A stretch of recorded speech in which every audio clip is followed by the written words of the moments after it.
Suman TV ప్రేక్షకులకు నమస్కారం.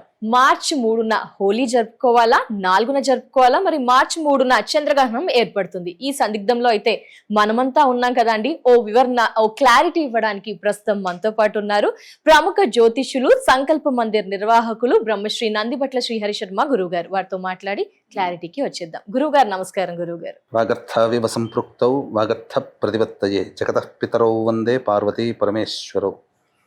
ఆదిత్యాయ చ సోమాయ మంగళాయ బుధాయ చ గురుశుక్రశనిభ్యశ్చ రాహవే కేతవే నమః.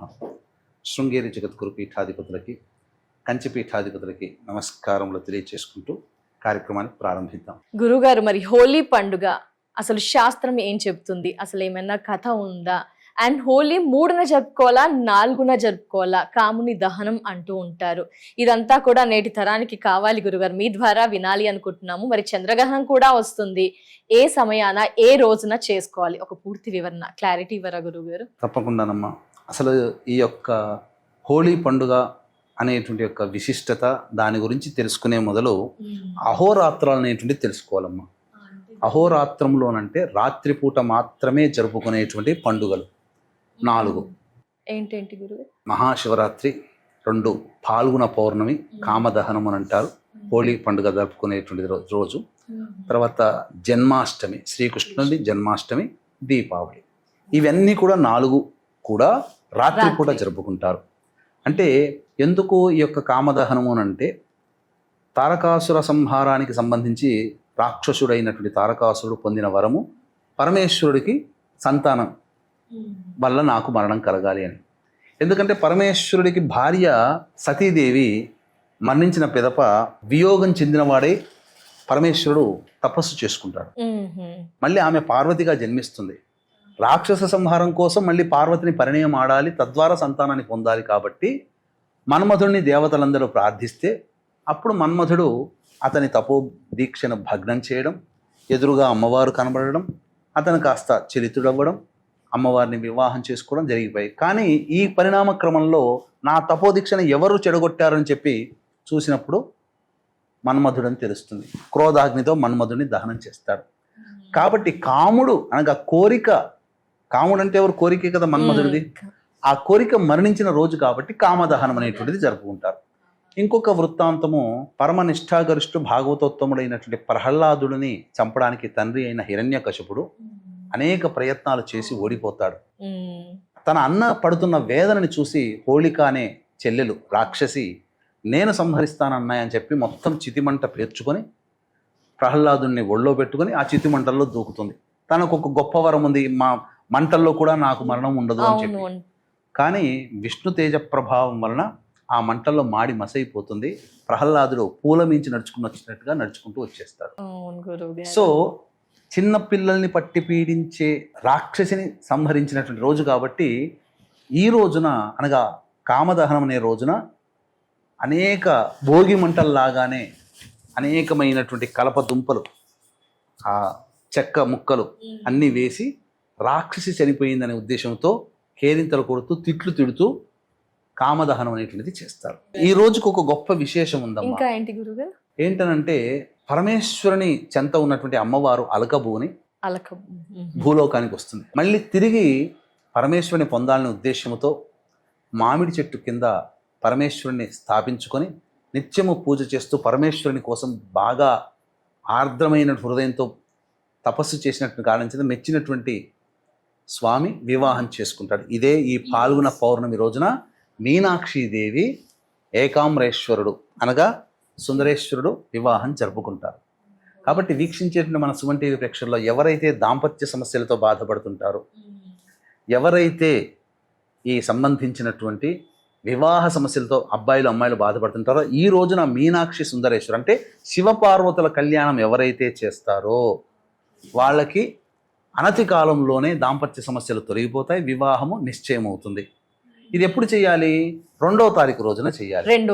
ఎందుకంటే 2వ తారీఖు సాయంత్రం 5:35 చిల్లర ముహూర్తానికి చతుర్దశి వెళ్ళిపోయి పౌర్ణమి ప్రారంభమవుతుంది.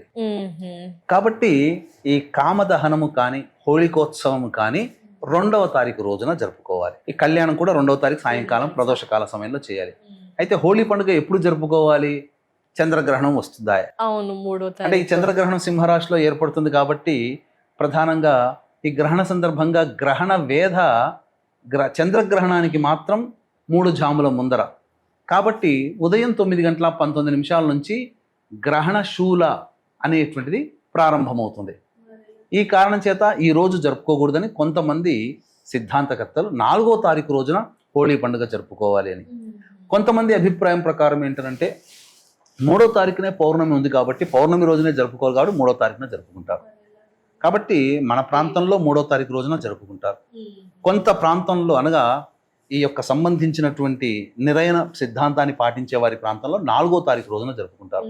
అందుకనే ఇక్కడ ప్రధానంగా దీని ఉద్దేశం ఏంటంటే హోళీ పండుగ జరుపుకున్న 3:19 గ్రహణం ప్రారంభమవుతుంది కాబట్టి మధ్యాహ్నం 12:30 లేదా మ్యాక్సిమం 1 గంట లోపల ఆ పండుగ వాతావరణం అంతా పక్కకు పెట్టి జరుపుకొని ఫ్రెష్ అప్ అయిపోవాలమ్మ. భోజనం మాత్రం 11 లోపల భోజనం చేయాలి.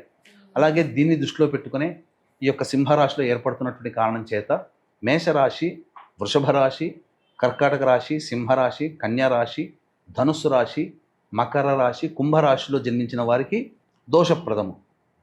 కాబట్టి ఈ రాశుల్లో జన్మించినటువంటి వారికి మన పీఠమాధ్వర్యంలో 4వ తారీఖు రోజున సాయంకాలం 6 గంటలకి గ్రహణ దోష నివారణ పూజలు, హోమాలు జరిపించి శక్తిపాతం చేసినటువంటి కరుంగలి మాల ఇవ్వడం జరుగుతుంది. అవకాశం ఉన్న వాళ్ళు స్క్రీన్పై కనిపిస్తున్నటువంటి నెంబర్కి కాంటాక్ట్ చేసి మీ గోత్రనామాదులు 4వ తారీఖు సాయంత్రం 5 గంటల లోపల నమోదు చేసుకోవచ్చు.